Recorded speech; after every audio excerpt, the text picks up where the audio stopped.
My fiancé made me meet her ex at a bar to prove I wasn't the jealous type. He spent an hour mocking me while she laughed, and she said, "Congratulations, you passed." I just smiled and paid the tab.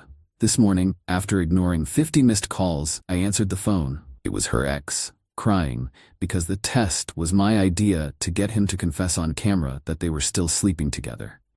The whole twisted mess started with a simple request from my fiancée Amelia. "I need you to meet my ex Leo," she said about a week ago, her tone casual, almost bored. "It's important to me that you can prove you're not the jealous type." It was a test. With Amelia, everything was a test. I just smiled and agreed because the test wasn't hers, it was mine, and she had no idea she was about to fail spectacularly. Last night was the big performance. We walked into a dimly lit, overpriced bar, and there he was, sitting at a corner booth. Leo. He had that kind of generic, overconfident look that a lot of guys who peaked in college never managed to shake. He stood up, gave Amelia a hug that lasted a little too long, and then turned to me, shaking my hand with a grip that was meant to be intimidating. I just gave him a firm, simple handshake back. I wasn't there to compete. I was there to win. For the next hour, I sat there and listened. Leo told stories about the good old days with Amelia, full of inside jokes I couldn't possibly understand. He talked about his amazing job, his new car, his recent trip to some exotic island. It was a masterclass in passive-aggressive boasting. He'd mock my drink choice, my clothes, my quiet demeanor. "Amelia always went for the loud ones before you," he said with a smirk. "Guess she's in her quiet phase now." Through it all, Amelia just laughed. Not a polite titter, but a full, genuine laugh, like he was the funniest man in the world. She'd touch his arm, lean in close to hear him over the music, and look at me with an expression that said, "See, this is what a real man is like." I just sat there, nodding, smiling politely, playing the part of the slightly insecure but tolerant fiancé she wanted me to be. I didn't defend myself. I didn't get angry. I let them have their fun, letting them think they were in complete control. Finally, after what felt like an eternity, Amelia looked at her watch. "Well," she announced, "I think this went well." She turned to me, a triumphant glint in her eye. "Congratulations, you passed." I just smiled. "I'm glad," I said. I pulled out my wallet, dropped enough cash on the table to cover their expensive cocktails, and stood up. "You two enjoy the rest of your night." I walked out of the bar without looking back, leaving them sitting there in a state of stunned silence. They had expected a fight, a scene, a breakdown. They got calm, polite acceptance. The confusion was the first part of their punishment. The thing is, I knew. I had known for 3 weeks. My best friend Mark had seen them. He was at a coffee shop across town and saw Amelia and Leo walk in together. He said they weren't acting like old friends catching up. They were acting like a couple, holding hands across the table, a quick kiss when they thought no one was looking. Mark felt terrible telling me, but he's a true friend. He took a quick, discreet picture on his phone and sent it to me with a simple message. "Dude, you need to see this." The picture hit me like a punch to the gut. But after the initial wave of hurt and betrayal, something else took over. A cold, methodical anger. I could have confronted her then and there, but that would have just resulted in a storm of lies, gaslighting, and crocodile tears. She would have twisted it, made it my fault, accused me of being a paranoid, jealous monster. I wasn't going to give her that satisfaction. I didn't want a messy breakup. I wanted a controlled demolition. I wanted proof so undeniable that it would shatter her entire world. So I started planning. I knew I needed to get them in a room together, where Leo's ego and Amelia's cruelty would make them feel safe enough to expose themselves. I had to make them think it was their idea. For the next 2 weeks, I played a part. I became the slightly jealous fiancé.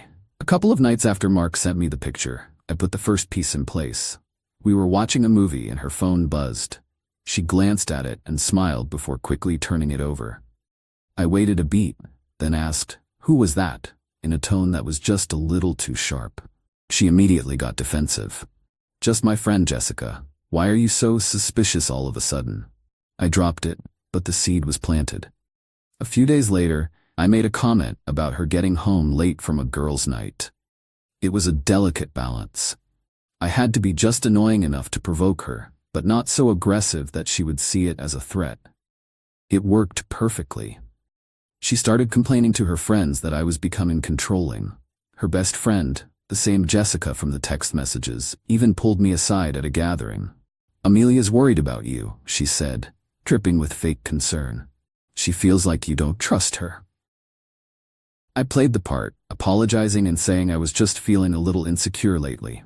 I was building a narrative that would make her next move seem completely justified to everyone in her circle. After 2 weeks of my manufactured insecurity, she sat me down for the serious talk I was expecting. She told me my jealousy was becoming a problem, that it was a red flag for her. She said she couldn't be with a man who didn't trust her. And then she delivered the line I had been waiting for. "I think you need to meet Leo," she said. "You need to see that we're just friends, and you need to prove to me that you can handle it." I pretended to be hesitant, then reluctantly agreed. The trap was set. The night of the test, I was prepared. I wore a jacket with a small, high-fidelity audio recorder in the inside pocket. I also had a pen in my shirt pocket. It was a nice pen, a gift from a client. It also happened to have a high-definition camera embedded in it, capable of recording for over 2 hours. Before I left, I checked my bank accounts. Just as I suspected, the supplementary credit card I had given Amelia for emergencies had seen a lot of action in the past few weeks. A $2,000 handbag, a spa day with Jessica, an expensive dinner at a restaurant I'd never been to. She was getting comfortable, getting sloppy. It was another piece of evidence, another log on the fire. In the bar, I let Leo's mockery wash over me. I needed him to see me as weak, as a non-threat. About halfway through his performance, I leaned forward and put on my most sincere, good guy face. "Listen, man," I said, my voice full of fake vulnerability. "I know this is awkward, but I love Amelia, and I trust her. She says you two are just friends. I guess I need to hear it from you, just for my own peace of mind." It was like throwing gasoline on his ego. He puffed out his chest and leaned back, a predator enjoying the fear of his prey. Amelia was loving every second of it. This was the drama she craved. "Friends?" Leo chuckled, looking at Amelia. "Yeah, you could say we're friends. Very, very close friends." "I get it," I said, nodding like a fool. "You guys have history. I respect that." "History? Buddy, we're making new history all the time," he boasted. He was so high on his own arrogance, he couldn't help himself. "Where do you think she was last Tuesday night when she said she was with her sister? She wasn't learning how to bake bread, I'll tell you that." Amelia giggled, covering her mouth like a schoolgirl. They thought they were breaking me. In reality, they were just handing me the shovel to bury them with. I pushed one last time. "So you're saying you're still sleeping with her?" I asked, my voice cracking with just the right amount of fake emotion. Leo leaned in close, his voice a low, triumphant whisper. "Every chance I get, buddy, and she loves it. She comes to you for the boring, stable stuff. She comes to me for the fun." That was it, the confession. Clear, undeniable, and recorded in high-definition video and audio. I played my part for a few more minutes. Then came the moment Amelia announced that I had passed her test. My calm departure from the bar wasn't an act of shock or defeat. It was the calm of a general who had just watched his enemy walk directly into a perfectly laid ambush. When I got home, I didn't waste a second. The first thing I did was call my credit card company and report the supplementary card as stolen. I disputed the recent charges, explaining that my fiancée had been using it for unauthorized personal purchases. They immediately froze the card. Then I started packing.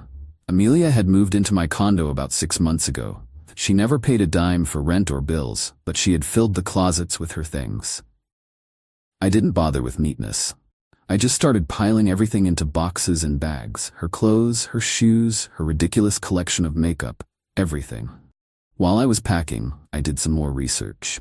I already knew Leo's full name, and it wasn't hard to find him online. He had a very public profile on a professional networking site.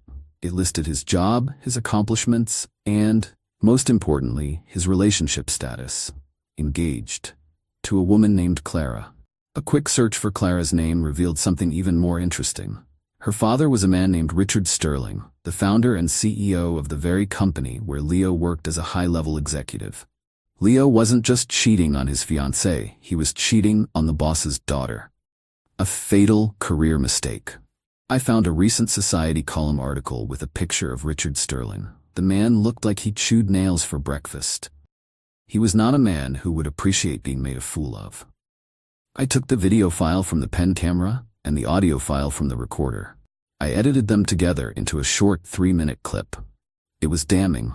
It showed Leo's arrogant mockery, Amelia's gleeful laughter, and his crystal-clear confession, all in pristine quality. I uploaded the video to a private, password-protected server. Then I drafted 2 emails. The first email was to Clara. The subject line was, "Something you need to see regarding your fiancé, Leo." In the email, I explained who I was and the context of the test. I wrote that I was deeply sorry to be the bearer of such terrible news, but that I believed she had a right to know the truth about the man she was planning to marry. I included the link to the video and the password. The second email was to her father, Richard Sterling. The subject line was, "Confidential matter regarding your employee, Leo." The email was more formal. I introduced myself and explained that I had uncovered evidence of extremely unprofessional and unethical behavior by one of his executives. I mentioned that this behavior had personal implications for his family and that he should view the attached evidence at his earliest convenience. I included the same video link and password. I sent both emails at around 2 in the morning. Then I finished packing Amelia's things, piling the boxes by the front door. I changed the passcodes on the electronic locks. And then, finally, I turned my attention to my phone. 50 missed calls. A flood of texts. They started with confusion, then moved to anger, then to a strange, panicked concern. "Are you okay?" Amelia wrote in one. "I'm worried about you. That wasn't how the night was supposed to end." The gaslighting was truly breathtaking. I put my phone on silent and went to bed. For the first time in months, I slept soundly. I woke up this morning to the sound of my phone ringing. It was a number I didn't recognize. I let it ring for a while, then, out of curiosity, I answered. I put it on speakerphone. A man's voice, choked with sobs, came through the line. "What did you do?" He wailed. "It was Leo." "Leo?" I said, my voice calm and detached. "To what do I owe the pleasure?" "She saw it. Clara saw the video," he cried. "Her father saw it. I'm ruined. My life is over. Why would you do that?" I let the silence hang in the air for a moment. "I don't know what you're talking about, Leo," I said. "Last night, you seemed so proud of yourself. You were so eager to tell me how you were sleeping with my fiancé. I just thought your fiancé and your boss should get to see what a big man you are. You wanted an audience. I just made it a little bigger." He started screaming then, a string of incoherent threats and pleas. He begged me to take the video down, to tell them it was a joke. I just said, "You made your bed, Leo. Now you get to lie in it." Then I hung up and blocked his number. The fallout was swift and brutal. About an hour later, I saw an article on a local business news website. The headline read, "Sterling Corp executive fired amidst scandal." The article was vague, citing unethical personal conduct, but I knew exactly what it was about. Richard Sterling was a man who did not tolerate betrayal, in his business or his family. Leo was finished. Amelia was next. She must have spoken to Leo because she showed up at my condo around noon, buzzing the intercom frantically. I didn't answer. She started calling my phone over and over. I let it ring. Then came the emails, each one more desperate than the last. She was sorry. She had made a terrible mistake. Leo meant nothing to her. She loved me. She said the test was stupid, that she was just insecure. She begged me to let her come home. I responded with a single email. The subject was "Your belongings." The body of the email was simple. "Amelia, your things are packed. A moving service will be delivering them to your parents' address this afternoon. The passcode on the door has been changed. The relationship is over. Any further attempts to contact me will be treated as harassment." I attached the video file to the email, just so she knew exactly what I had. The moving company I hired was instructed to arrive at 2 in the afternoon. I was there to supervise. As expected, Amelia was still there, sitting on the floor in the hallway, surrounded by her boxes, crying. When the movers arrived, she tried to cause a scene, yelling that this was her home and they couldn't take her things. I had anticipated this. I had already spoken to my building security and they were discreetly waiting down the hall. They stepped forward and calmly informed her that if she did not cooperate, they would have to call the police and have her removed for trespassing. Defeated, she just slumped against the wall and watched as the movers efficiently loaded her entire life onto a truck. Her family was the final piece of the puzzle. Her mother called first, all sweet reason and concern. She said Amelia had explained everything, that it was all a terrible misunderstanding, and that my overreaction was very worrying. I told her I would send her the same misunderstanding Amelia had seen, and she could judge for herself. Then her father called, a blustering, angry man used to getting his way. He started yelling about how I had humiliated his daughter, how I had a responsibility to take care of her. I let him finish. Then I said, "Sir, I am about to send you an email with a video file attached. After you watch it, you and I will have nothing further to discuss." I sent him the same video. He didn't call back. The aftermath has been quiet. The moving company confirmed that Amelia's belongings were delivered. I got a single, venomous text from her sister calling me a monster, which I promptly blocked. Leo has disappeared from social media. Clara posted a picture of herself on a plane with the caption, "On to better things." Good for her. Yesterday, I got an email from Jessica, Amelia's best friend. It was a short, awkward apology. She showed me the video. It read, "I had no idea. I'm so sorry for my part in all this." It seems even her staunchest defenders couldn't argue with high-definition proof. I spent the weekend cleaning my condo, getting rid of any last trace of Amelia. It feels bigger now, lighter. The whole relationship was a performance, a long, elaborate test that I was never meant to pass. She wanted me to be jealous so she could control me. She wanted me to be weak so she could feel strong. She underestimated me completely. She thought she was testing a loyal, slightly pathetic fiancé. She had no idea she was messing with a man who had already figured out her entire game and was just waiting for the right moment to checkmate her.